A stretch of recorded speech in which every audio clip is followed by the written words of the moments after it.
Hello there, vinyl community. It's Jacob, coming to you from the Dallas Open Micer YouTube channel. As promised in my thumbnail, there will not be any country records in this video. Also, you might even stick around. I'll do that thing where I can show a grail. You might even, depending on how you classify grails, you might say, "Oh, that's a mega grail." We'll save that one for the end. So this is my part one of my record store day haul videos. It's a good thing they call them record stores instead of vinyl stores. That would be irritating. Yesterday was record store day, and that fact had slipped my mind. When I woke up yesterday, I was gonna jump out of bed, excited to go digging through the clearance bins, and I realized, oh shoot, it's record store day today. That's gonna be making things kind of crowded at the record store. So I said, you know what?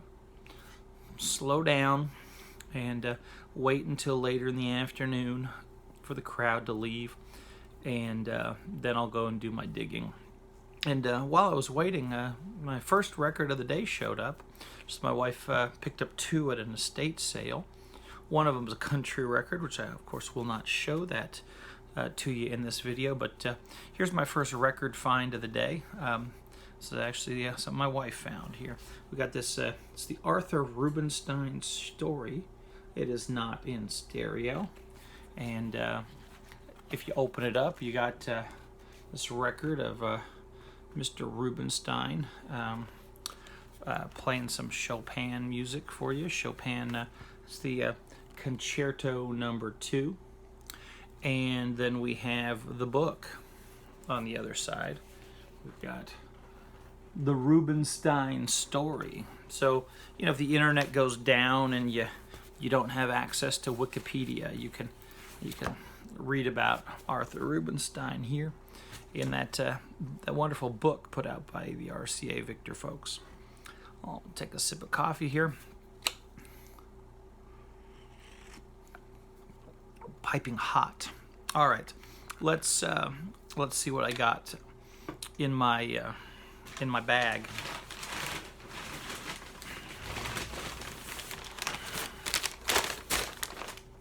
Oh, I could use this for the thumbnail. Pretty good. So I'm gonna start with the first record I found here in the front of the bag. Let's see what that might be. Double record set. So this Brookville Records. Wasn't sure what it was. I thought, I'm here. I'm out to have a good time. I will explore my I will scratch that itch. I will be curious and see what we have in here. And some Brookville Records. They've put out something called English Cats and Others. I don't know if that means non-English cats, but let's see what we got here. We've got the House of the Rising Sun by, it looks like Frigid Pink is the name of the group. We got Cat Stevens, Northern Winds. What else? We got the Zombies, Tell Her No, I Hear You Knockin', Dave Edmonds, Everyone's Gone to the Moon, Jonathan King, 1974. I don't know if this is a bootleg compilation or what, but here we have it. My first record store day find in the shop. We'll see if it's not fun. Hey, it was fun buying it and talking about it. Let's see what we have next. Here we have something I already had. This Ella Fitzgerald Gershwin songbook, but this one looks like it might be an upgrade for me. Very clean. And I do have to say this plastic bag is not one of the best things I've ever smelled in my life. So I'll be disposing of that. I'll find a good home for it. I do like those Ella Fitzgerald songwriter albums. We've got another jazz album, Chris Connor, I Miss You So on Atlantic. Get away from that glare. There's a couple of lovers on the grass there, and then the lovers behind a tree. It's like, I guess the idea on the album cover is everywhere you go, there's just lovers. And, you know, if you're not loving behind a tree or on the lawn, I guess you could feel lonely. Because whoever you loved is not there. You missed it. You missed that person. Let's see what we got here. It's this old Atlantic. Long before Led Zeppelin came along. All right, let's see what we got next. Got this Ricky Lee Jones. My wife has this one on CD. Been looking for a copy of this on the record in good shape, and this one was very nice. And well, they had 2 copies. I got the choice between the 2 of them, and I picked the better one. There we go. What's next in the bag? Kid Thomas. I did not know who this fellow was, but how could you look at that and pass that up on stage? And there's a very bold claim on the back here. This company here in Atlanta, 3008 Wadsworth Mill Place in Atlanta, Georgia. It looks like JHB Records. They say they got the world's largest and wait for it, the world's largest and most important catalog of authentic jazz. So well, that's exciting.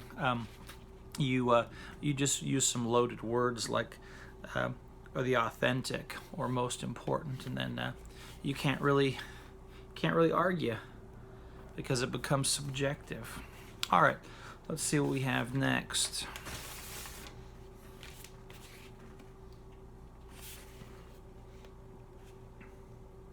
See how they spelled night? Oh, over here, N-I-T-E. Very nice.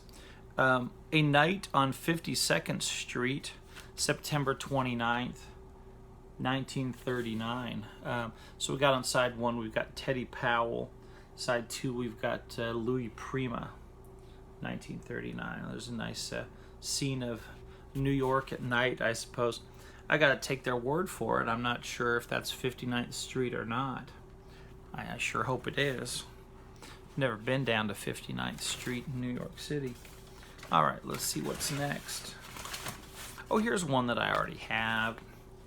But it was so clean and good, I could not pass it up. I did cause that tear myself when I was peeling off the sticker. I was on a pretty good streak of peeling off the clearance price labels and got a little cocky, I guess. And this is the price of hubris right there. Anyway, I've got at least 2 or 3 of these already, and I do really enjoy Peggy Lee's recordings with the Benny Goodman Orchestra. All right, let's see what we got next. The best of Bobby Darin on Capitol. Let me see this. Something I've never seen before. I've seen a lot of tape on the covers. Somebody has taped the shrink to preserve the cover, but that looks absolutely hideous. So we'll do what the good Tuco says to do, and we'll oh, look at that look at that extreme makeover there. This grimy filth we had going. Look at that nastiness.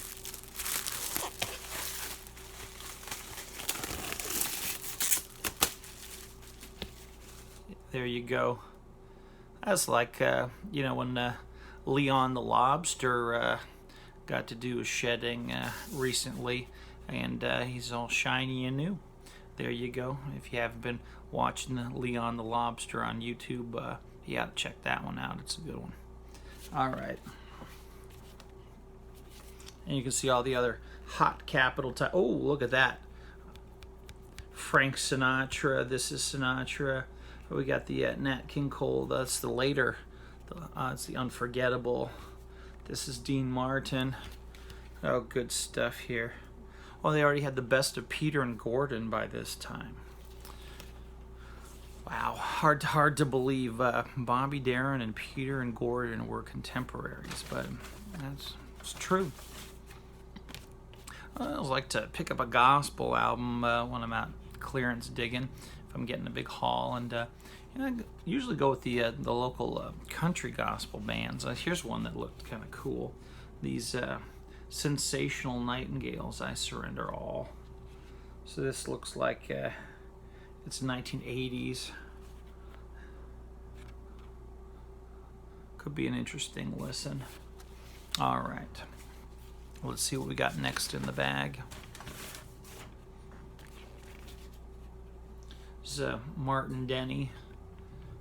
He's versatile, so he's not doing the village jungle music with like the monkeys and the parrots and the squawking jungle noises in the background, or the fake Chinese guitar. Here we've got Mondo Cane and Sukiyaki. Interesting. I like that cover. Very mid-century modern stuff there. All right, let's see what we got next. Oh, my bag is starting to tilt. Oh, look at that. Bing Crosby with the Buddy Cole Trio. Again, this is one I already have.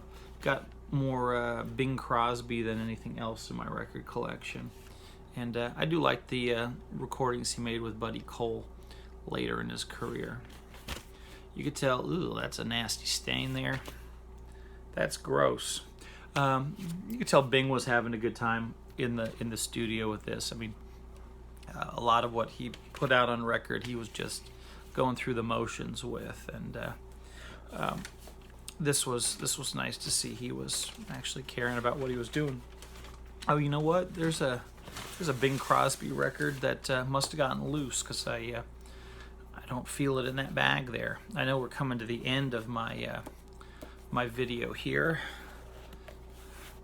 and I got this Deutsche Gramophone Strauss Electra. It's yeah, that was me again right there. Sorry about that, folks. It's on that Tulip Label.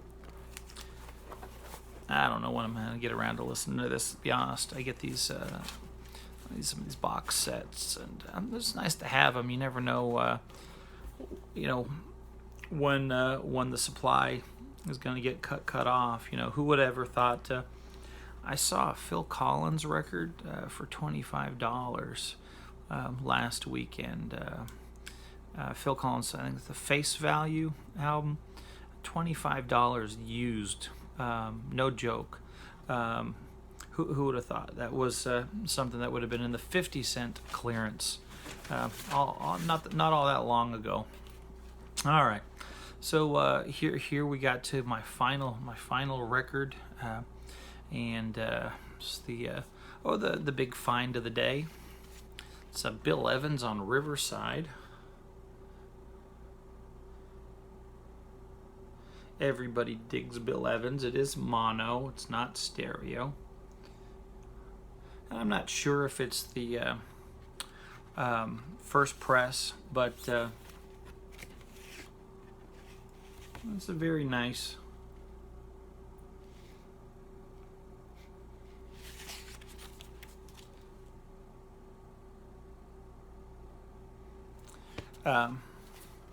Nice early copy at the very least. I gave this a quick wash and wipe down, and I played side A, and it does have the pops on there, but it does have some glorious sound.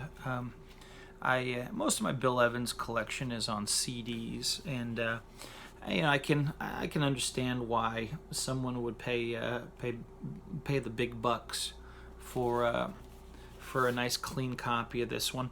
I'd put this one somewhere around the VG range, and none of the scratches appear to be anything too serious. Nothing you can really feel with your own fingertips.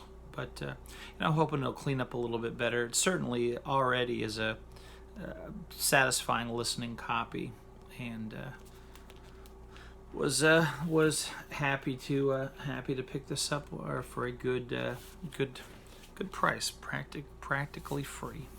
Oh my goodness, I forgot to pull something off the record shelf for the show and tell at the end of the video. Hope you'll forgive me for that, and I'll be handing the phone over to the wife and letting her use it. I'll be taking a break, and this is a borrowed phone. I'm a flip phone user. I'll be making another video shortly, probably later tonight. Probably wearing this same shirt. Anyway, hope you're all well.